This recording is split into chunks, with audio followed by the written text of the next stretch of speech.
Hello friends and welcome back to your official channel BSc Nursing Classes. So friends, today BS का discuss about the septic arthritis. Before starting the lecture, if you need handwritten notes, so I will provide the handwritten notes on Telegram. Telegram link आपको description में मिल जाएगा, वहाँ से जाइएगा and join कर लीजिएगा. और जो भी लेक्चर मैंने प्रोवाइड कर दिए हैं या फिर जो भी आगे प्रोवाइड कराऊंगी आपको इस चैनल के थ्रू, उन सबके हैंड रिटन नोट्स आपको टेलीग्राम पर मिलेगी. एंड अगर आपने अभी तक चैनल को सब्सक्राइब नहीं किया है तो चैनल को सब्सक्राइब कर दीजिए एंड बेल आइकन के बटन को प्रेस कर दीजिए, ताकि जैसे ही कोई भी न्यू वीडियो अपलोड होती है लेक्चर से रिलेटेड या फिर अदर किसी चीज़ से रिलेटेड, तो आपको उसकी इन्फॉर्मेशन मिल जाएगी, नोटिफिकेशन आएगा. ओके. एंड अगर आपको वीडियो अच्छी लगती है तो वीडियो को लाइक भी करिएगा, कमेंट करिएगा एंड शेयर करिएगा अपने फ्रेंड्स के साथ. So let's start the septic arthritis. Okay. Septic arthritis में हम क्या क्या पढ़ने वाले हैं. फर्स्ट है introduction, definition, etiology, risk factor, pathophysiology, clinical manifestation, complications, diagnosis, management. Management के अंदर आएगा हमारा medical management, surgical management and nursing management. These all the topics are discuss in this lecture. Okay. So firstly know about the arthritis. Arthritis is made up of two words, ortho plus itis. Itis you see anywhere means inflammation. Anywhere you see the itis word directly relate to inflammation. And ortho means bones. So inflammation in bone is known as arthritis. Okay. So our topic is septic arthritis. Septic arthritis. Septic means infection. Infection and inflammation in bone is known as septic arthritis. So where occur septic arthritis? Septic arthritis is occur in synovial joint. This is the synovial joint. Okay, synovial joint is present between femur bone and tibiofibular bone. Okay, our femur bone and tibiofibular bone attached with the synovial joint. Synovial joint. This is the synovial joint and this is the femur bone, tibiofibular bone, and this is the synovial fluid where the pathogens are attacked. So the pathogens are attacking synovial fluid. Here the what is the problem? Fluid collections like pus collections, redness, swelling. These are the symptoms also on the synovial joint. Okay. So let's start. अगर हम बात करें कि septic arthritis, world septic arthritis day कब celebrate करते हैं, तो world septic arthritis day हम सेलिब्रेट करते हैं 12 अक्टूबर को. Okay. It is the GK question or competitive questions ask in these competitive questions. Okay. 12 अक्टूबर को हम सेलिब्रेट करते हैं world arthritis day. And how many peoples are affected this disease. So overall अभी तक कितने हुए, 180 मिलियन पीपल्स क्या हुआ, अफेक्ट हो चुके हैं सेप्टिक आर्थराइटिस को. ठीक है. सेप्टिक आर्थराइटिस मेनली अगर देखा जाए तो किसमें कोज होता है, मेनली ये देखने को मिलता है किसमें, जो भी हमारे चिल्ड्रंस होते हैं चिल्ड्रंस में देखने को मिलते हैं मोस्टली. ठीक है.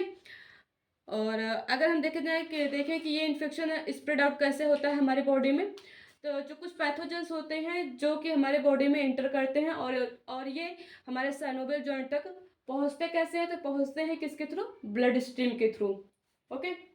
नेक्स्ट है but in some cases like injury, trauma और सर्जरी.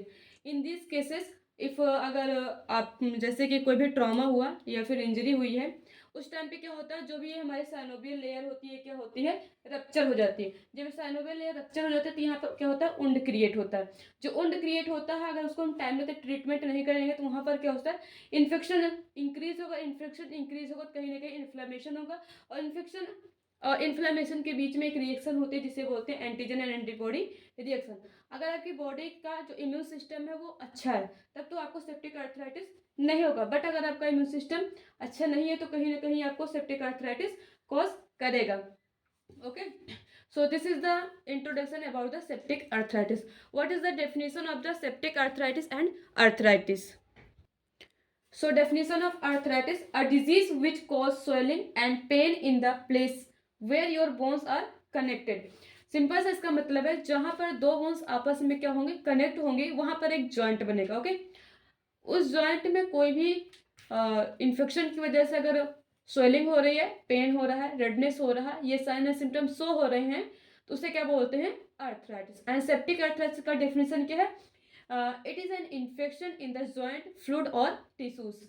मीन्स कि उस जॉइंट में, जो जॉइंट है उसमें एंड फ्लूइड में एंड टिश्यूज में जो इन्फेक्शन एंड इन्फ्लेमेशन हो रहा है उसे क्या बोलते हैं, सेप्टिक अर्थराइटिस। यहाँ पे कौन से जॉइंट की हम बात कर रहे हैं, तो यहाँ पर हम बात कर रहे हैं साइनोवियल जॉइंट के। मैंने भी इसके स्टार्टिंग में आपको डायग्राम दिखाकर बताया था कि कैसे हो रहा है, यहाँ पर क्या क्या चीजें हैं साइनोवियल जॉइंट में, ठीक है। तो मैंने आपको इंट्रो में ये बताया था कि किस जॉइंट में होता है, तो ये साइनोवियल जॉइंट में सेप्टिक अर्थराइटिस ऑकर होता है। Next one is etiology. Etiology means causative factors which is the causes of like septic arthritis, okay। तो mainly bacterias are the causes of the septic arthritis।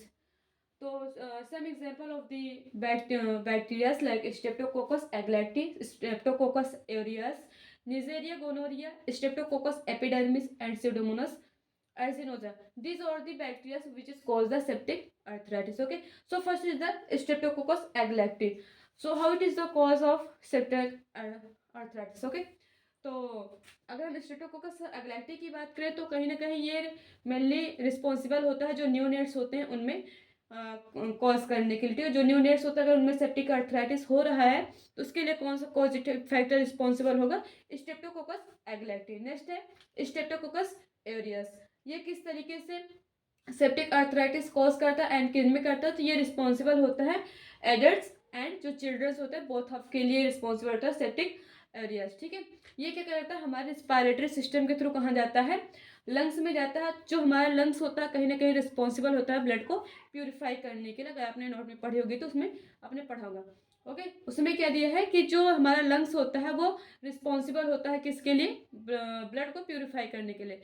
जब हमारा blood purify होने के लिए lungs में जाता है तो उस टाइम हमारे लंग्स में प्रेजेंट होता है दिस बैक्टीरिया, ठीक है, सेप्टिक ओरियोस।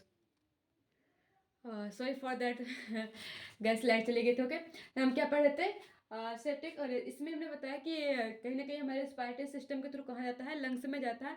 और लंग्स हमारा रिस्पॉन्सिबल होता है किसके लिए, ब्लड को प्यूरिफाई करने के लिए। जब हमारा जो ब्लड होता है लंग्स में प्यूरिफाई होने के लिए जाता है तो हमारे लंग्स में प्रेजेंट होता है दिस बैक्टीरिया, ओके। तो कहीं ना कहीं जब हमारा ब्लड प्यूरिफाई होता है तो उसी टाइम क्या होता है ये हमारे ब्लड के साथ क्या होता है मिक्स हो जाता है। और जब ये मिक्स होता है देन हमारे पास प्यूरिफाई होने के पास जब ब्लड आता है हमारे कहाँ पे, हार्ट में, तो हार्ट में ब्लड जाने के साथ साथ कहीं ना कहीं ये बैक्टीरिया भी उसी ब्लड के साथ जाता है। और ये ओवरऑल हमारे जो हमारा सिस्टमेटिक सर्कुलेटरी सिस्टम होता है उसके थ्रू ये क्या करता है, स्प्रेड होता है ओवरऑल बॉडी में।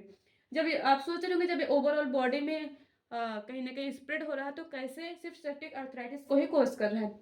सेप्टिक अर्थराइटिस को ये इसलिए कॉज करा क्योंकि जो साइनोवियल जॉइंट होता है कहीं ना कहीं वो हाई वेस्कुलर एरिया होता है।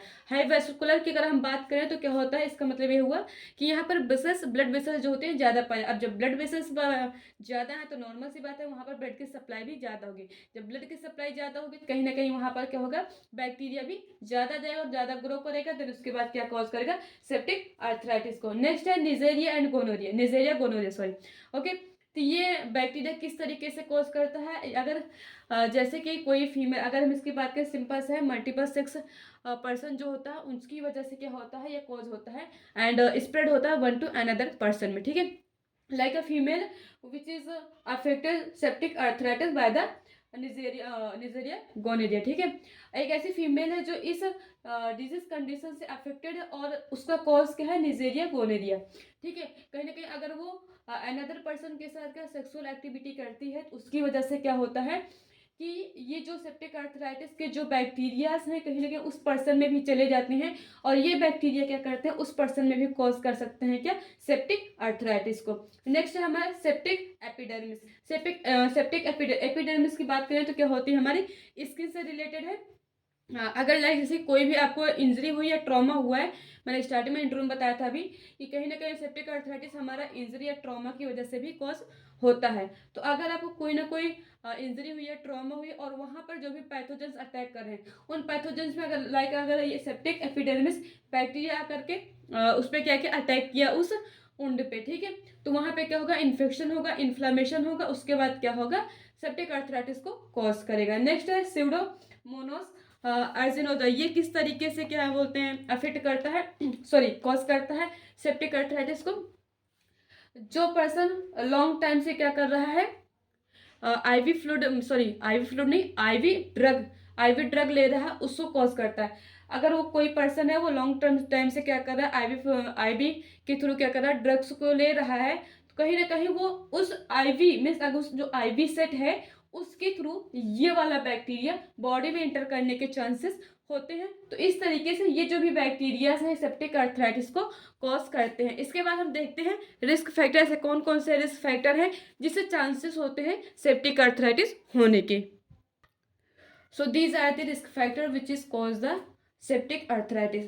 Previously damage joint, like in past कोई भी ट्रॉमा हुआ था या फिर क्या हुआ था, इंजरी हुई थी कहाँ पे, साइनेवियल जॉइंट एरिया पर, और आपने उस टाइम पे जो भी प्रॉपर ट्रीटमेंट था आपने ट्रीटमेंट प्रॉपर नहीं कराया, आपको लगा कि हाँ ठीक हो जाएगा नॉर्मली, बट अगर आपने उस टाइम पे ट्रीट नहीं कराया प्रॉपर तरीके से तो क्या होता है जो भी हमारे पैथोजेंस होते हैं कहीं ना कहीं वो क्या होते हैं, इंटर कर चुके होते हैं इनसाइड द साइनोवियल जॉइंट। ठीक है, जब वो साइनोवियल जॉइंट में इंटर कर चुके होते हैं तो वो धीरे धीरे ग्रोथ करते रहते हैं और ग्रोथ करने के बाद कहीं ना कहीं कॉज करते हैं हमारे सेप्टिक अर्थराइटिस को।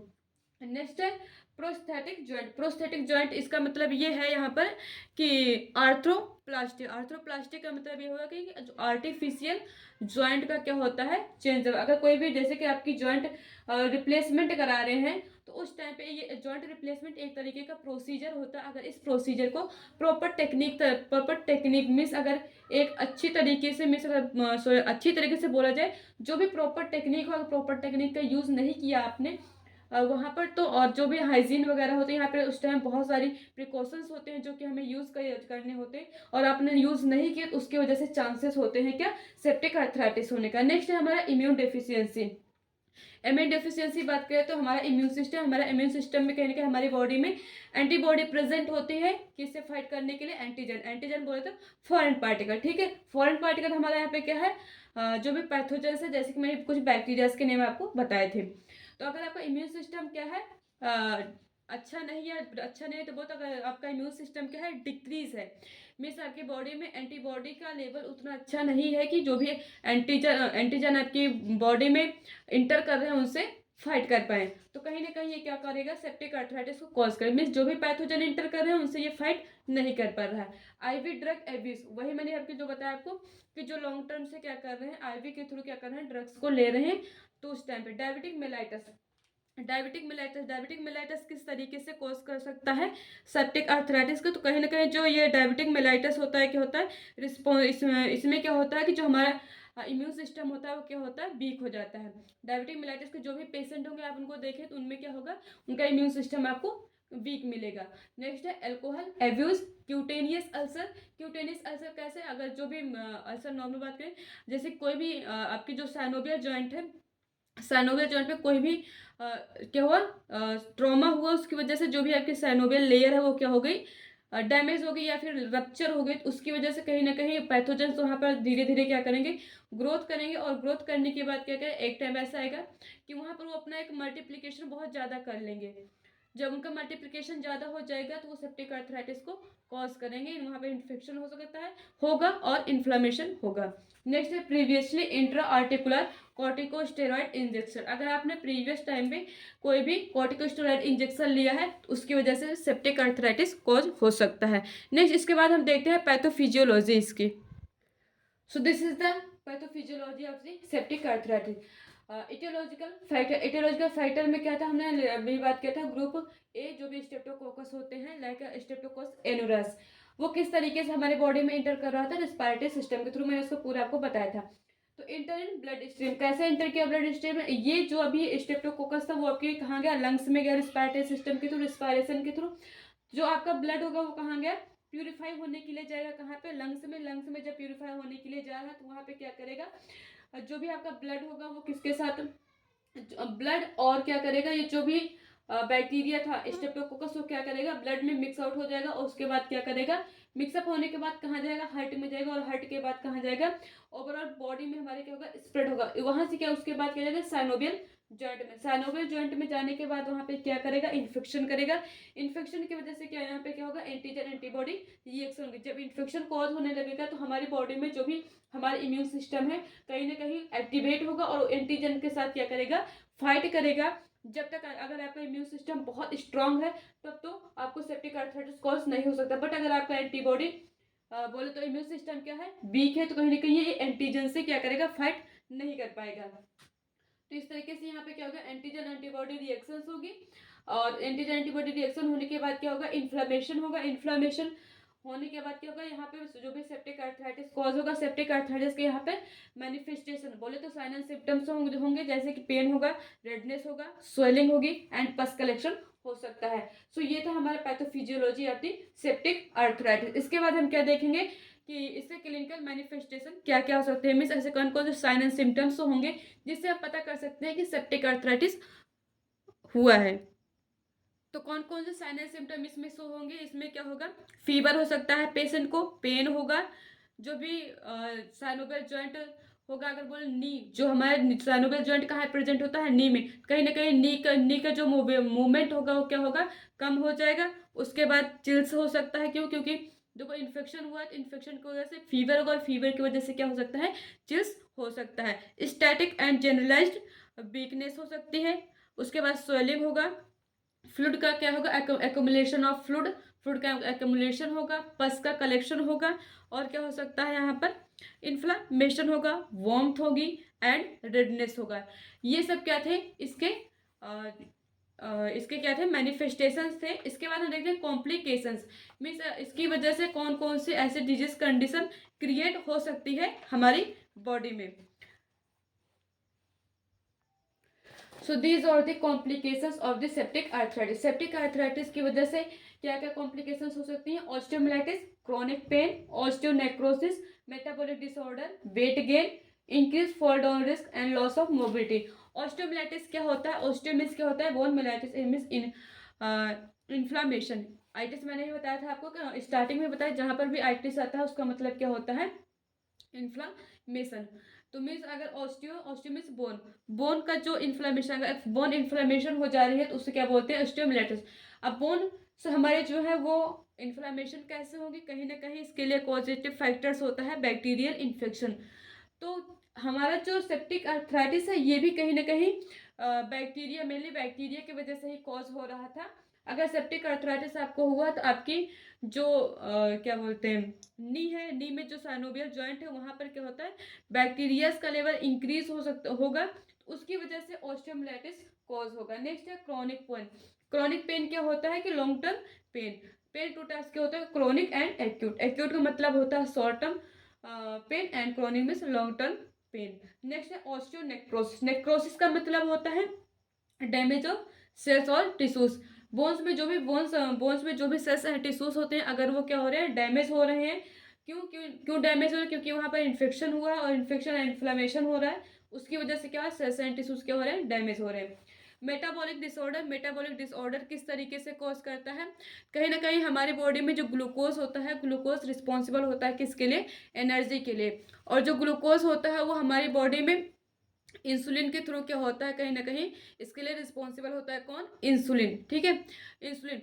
अब अगर डायबिटिक मेलाइटस के पेशेंट को देखा जाए, जो डायबिटिक मेलाइटस के पेशेंट होते हैं वो भी उसमें कौन से, टाइप 1। टाइप 1 में क्या होते हैं, जो पैंक्रियाटिक सेल्स होती हैं वो क्या होती है, डैमेज हो जाती हैं, और जो पैंक्रियाटिक सेल्स होती हैं यही रिस्पॉन्सिबल होते हैं किसके लिए, इंसुलिन के सिक्रेशंस के लिए।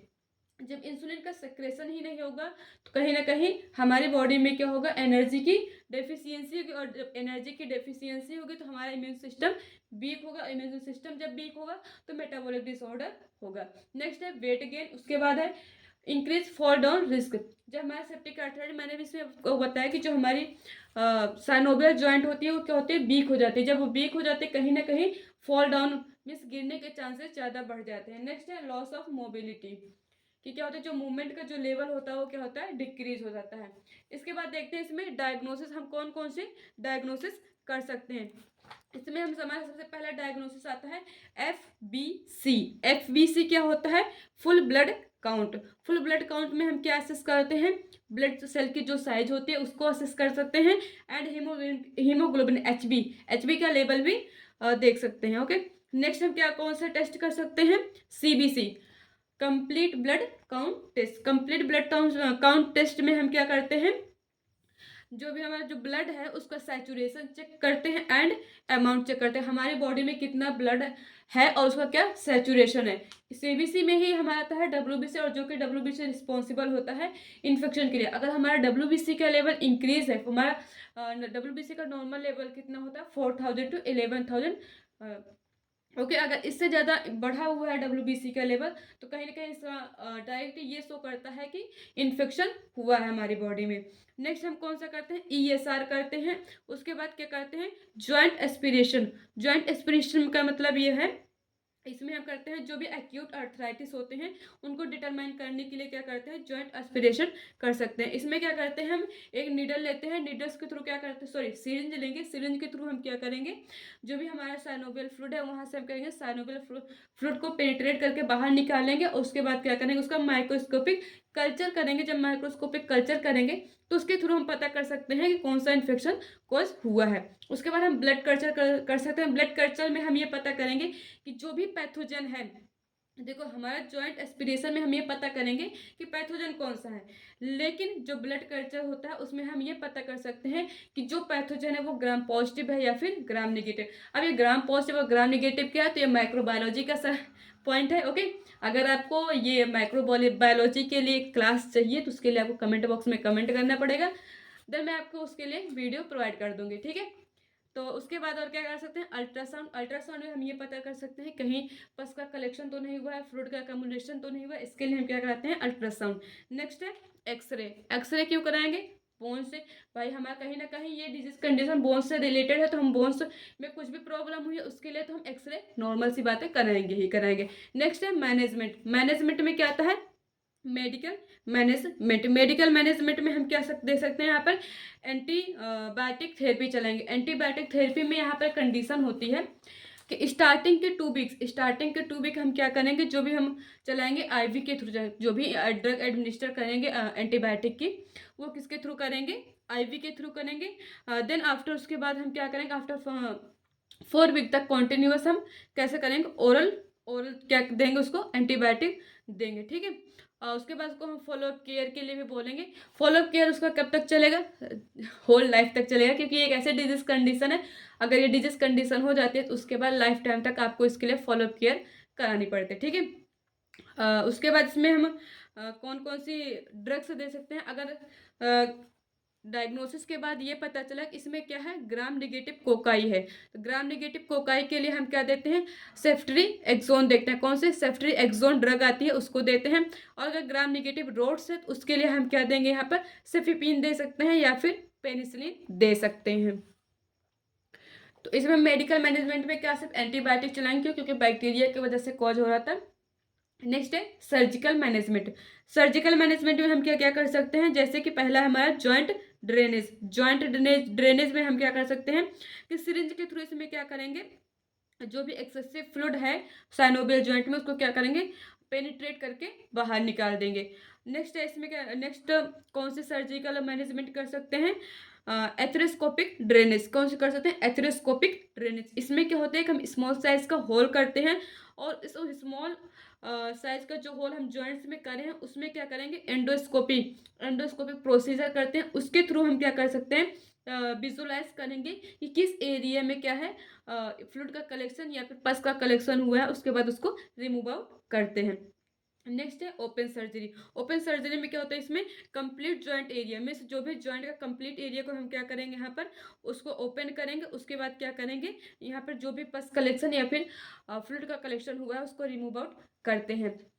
जो ये ओपन सर्जरी है अगर देखा जाए तो लास्ट स्टेज में करते हैं, क्योंकि उसके पहले हम मेडिकल मैनेजमेंट करते हैं। अगर मेडिकल मैनेजमेंट नहीं ट्रीट हो रहा है देन हम करेंगे क्या, एथ्रोस्कोपिक सॉरी इसके बाद हम करते हैं जॉइंट ड्रेनेज। मीन्स सिरिंज के थ्रू क्या करें, उसको बाहर निकाल दें जो भी फ्लूइड। देन उसके बाद क्या कर सकते हैं, arthroscopic drainage. Nursing management. Nursing management में क्या है, हमारे नर्सेस का क्या वर्क होता है, तो जो भी डॉक्टर्स के थ्रू जो भी प्रिस्क्राइब्ड मेडिकेशन होती हैं वो क्या करती हैं, नर्सेस ही एडमिनिस्टर करती हैं पेशेंट में। देन उसके बाद ये क्या करती हैं, पेशेंट की हिस्ट्री टाइम टू टाइम लेती रहती हैं, लाइक उसका इनपुट क्या है, आउटपुट क्या है, और उसकी हेल्थ स्टेटस कैसा है, लाइक उसको फीवर तो नहीं हो रहा है या फिर अनदर, क्योंकि उसको क्या हुआ है, यहाँ पर इन्फेक्शन हुआ है तो इन्फेक्शन की वजह से फीवर हो सकता है।